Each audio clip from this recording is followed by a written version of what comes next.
የኢትዮጵያ ሙሉ ወንጌል አማኞች ቤተክርስቲያን የደቡብ ምስራቅ አዲስ አበባና አካባቢው ክልል በቤተክርስቲያን ተከላ ላይ ስልጠና ተሰጠ።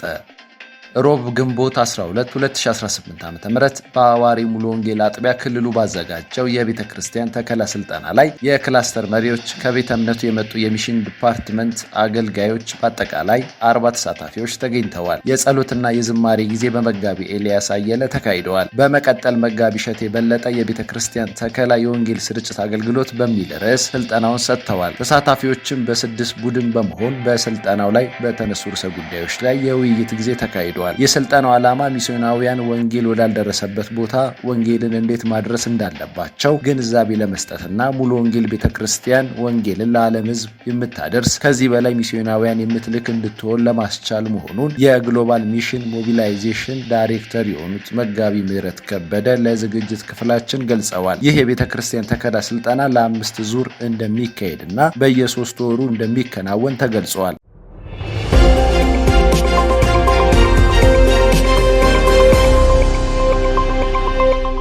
የኢትዮጵያ ሙሉ ወንጌል አማኞች ቤተክርስቲያን በአርሲ ዞን ክልል የአገልጋዮች ሹመት ተካሄደ። እሁድ ግንቦት 9 2018 ዓ.ም በቦቆጂ ቁጥር 1 አጥቢያ ከቤተ እምነቱ የወንጌል ተልእኮና የእረኝነት መምሪያ ኃላፊ የሆኑት ፓስተር ታረቀኝ መታ፣ የክልሉ ስራ አስፈጻሚ ኮሚቴ ሰብሳቢ ፓስተር የዋለሸት ሙኩሉ፣ የክልሉ ፕሬዝዳንት ፓስተር ስዩም ከበደና ጥሪ የተደረገላቸው እንግዶች በተገኙበት የአገልጋዮች ሹመት የተካሄደ ሲሆን የጸሎትና የዝማሬ አገልግሎት ቀርበዋል። በመቀጠል የእግዚአብሔር ቃል ፓስተር ታረቀኝ መታ ያካፈሉ ሲሆን የሁለት መጋቢዎች ተስፋዬ ገመዳና ደስታ ኃይለ ማርቆስ የሹመት ስነ ስርዓትን አስፈጽመዋል። በመጨረሻም ለተሿሚ አገልጋዮች ጸሎት ተደርጎ ፕሮግራሙ ተጠናቋል።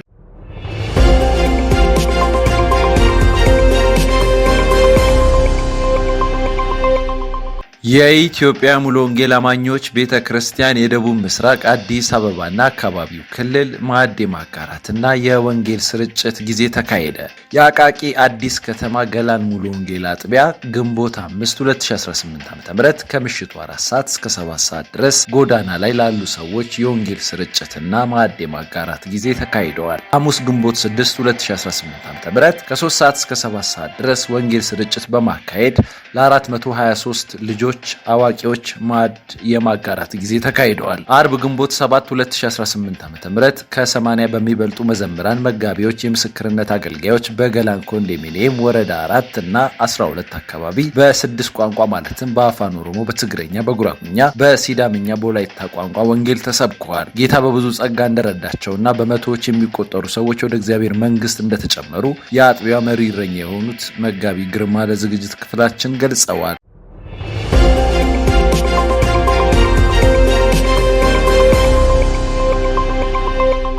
የኢትዮጵያ ሙሉ ወንጌል አማኞች ቤተክርስቲያን በሰሜን ምዕራብ አዲስ አበባና አካባቢው ክልል ወጣቶችን የማብቃት ስልጠና ተካሄደ። እሁድ ግንቦት 9 2018 ዓ.ም ከበርናባስ የወጣት አገልግሎት ጋር በመሆን ወጣቶችን የማብቃት ስልጠና በክልሉ ቢሮ የመጀመሪያ ዙር የስልጠና መርሃ ግብር ተከናውነዋል። ስልጠናው በየወሩ የሚካሄድ ሲሆን ለ1 ዓመት የሚቀጥል መሆኑ ተገልጿል። የመጀመሪያው ዙር ስልጠና የበርናባስ ወጣቶች አገልግሎት ዋና ዳይሬክተር የሆኑት በዶክተር አባይነሽ ሻሎም እና በመጋቢ መስፍን እግዚአብሔር ማወቅና መውደድ በሚል ርዕስ ስልጠናው ተሰጥቷል። ከተለያዩ አጥቢያዎች የተውጣጡ 50 ወጣቶችን በመያዝ በድንቅ ሁኔታ ተከናውነዋል። የክልሉ የወጣትና የልጆች ክፍል ኃላፊ የሆኑት መጋቢ ሽመልስ ጠጂ ለወጣቶች እንኳን ደህና መጣችሁ መልእክት በማስተላለፍ ይህን እድል የሰጣቸውን እግዚአብሔርን እያመሰገኑ ሰልጣኞች ትምህርቱን በትጋት እስከ መጨረሻው እንዲቀጥሉ አሳስበዋል። በተጨማሪም የበርናባስ የወጣት አገልግሎት ይህንን ትልቅ እድል ወደ ክልላችን ይዞ ስለመጣ ከልብ እናመሰግናለን ሲሉ ተደምጠዋል። እንዲሁም